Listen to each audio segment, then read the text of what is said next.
ንስሐ ግቡ።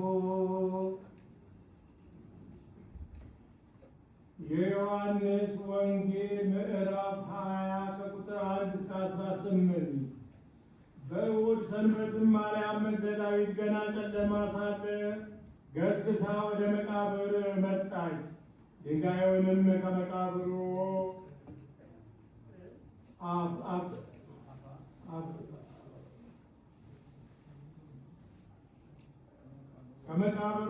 ተወግዶ አገኘችው።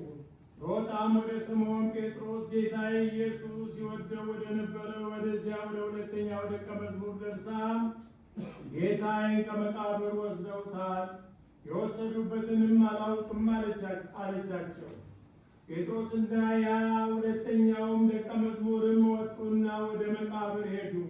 ሁለቱም በአንድነት ሲሮጡ ያ ሁለተኛ ደቀ መዝሙር ጴጥሮስን ቀድሞት ወደ መቃብር ደረሰ። በተመለከተ ጊዜ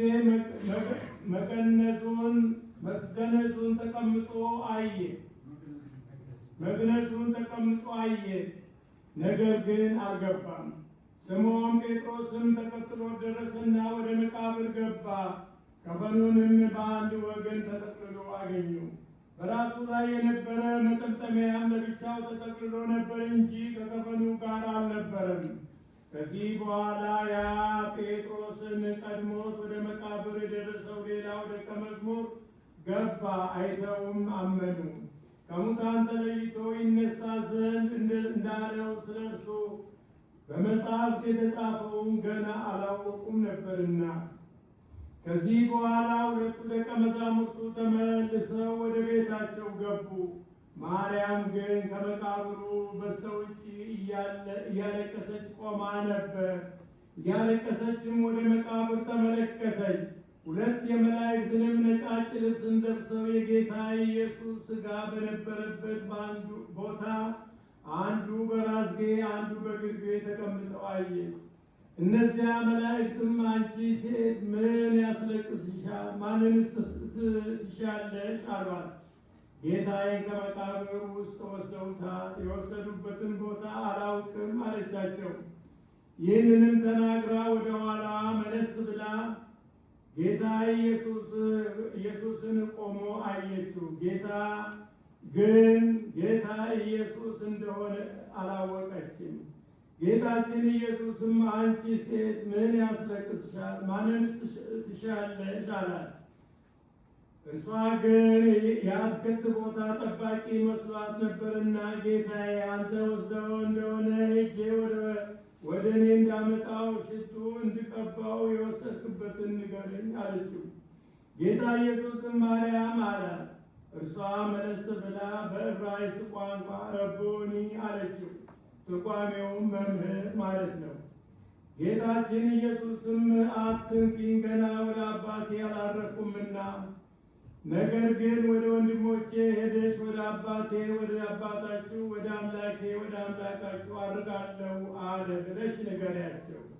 ማርያም መግደላዊትም ሄዳ ለደቀ መዛሙርቱ የምስራች ነገረቻቸው። ጌታችንን አየሁት አለቻቸው፣ እንዳላትም ነገረቻቸው።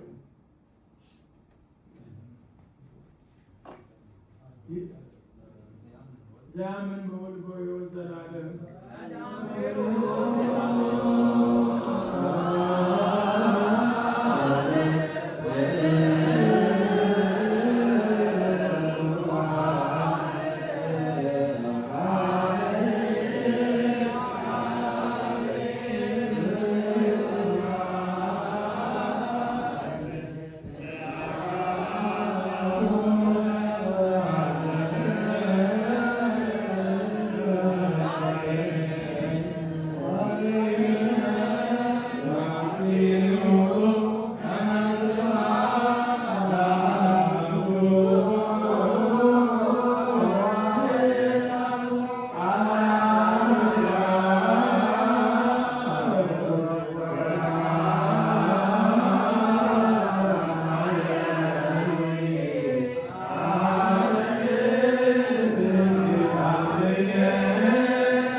ዓለም ሳይፈጠር ከእርሱ ጋር በነበረ የአብ አንድ ልጅ በሚሆን በአንድ ጌታ በኢየሱስ ክርስቶስ እናምናለን።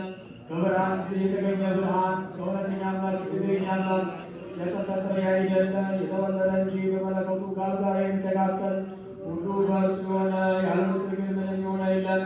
በሰማይም ያለ በምድርም ያለ ስለኛ ስለ ሰው ስለ መዳናችን ከሰማይ ወረደ። ከመንፈስ ቅዱስ የተነሳ ከቅድስት ማርያም ፈጽሞ ሰው ሆነ። ሰው ሆኖ በጲላጦስ ዘመን ስለኛ ተሰቀለ። አመ ወሞተ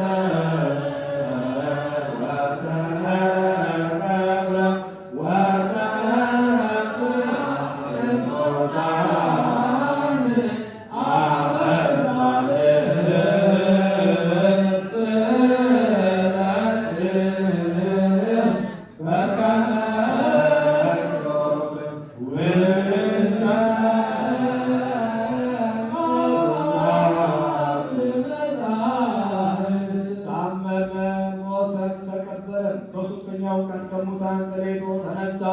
በቅዱሳት መጻሕፍት እንደተጻፈ በክብር ሰማይ ዐረገ፣ በአባቱ ቀኝ ተቀመጠ። ዳግመኛ ሕያዋን ለሞቱ ሙታን ይገዛ ዘንድ በጌትነት ይመጣል። ለመንግሥቱ ፍጻሜ የለውም። ጌታ ማያዊ በሚሆን ከአብ በሰረጸ በመንፈስ ቅዱስ እናምናለን። እንሰግድለት እናመሰግነውም ዘንድ ከአብና ከወልድ ጋር በነቢያት ተናገረ። ከሁሉ በላይ የምትሆን ሐዋርያት ተሰበሰባት። በአንዲት ቅድስት ቤተክርስቲያን እናምናለን። ኃጢአትን ለማስተስረይ በአንዲት ጥምቀት እናምናለን። የሙታንን ከመነሳት ተስፋ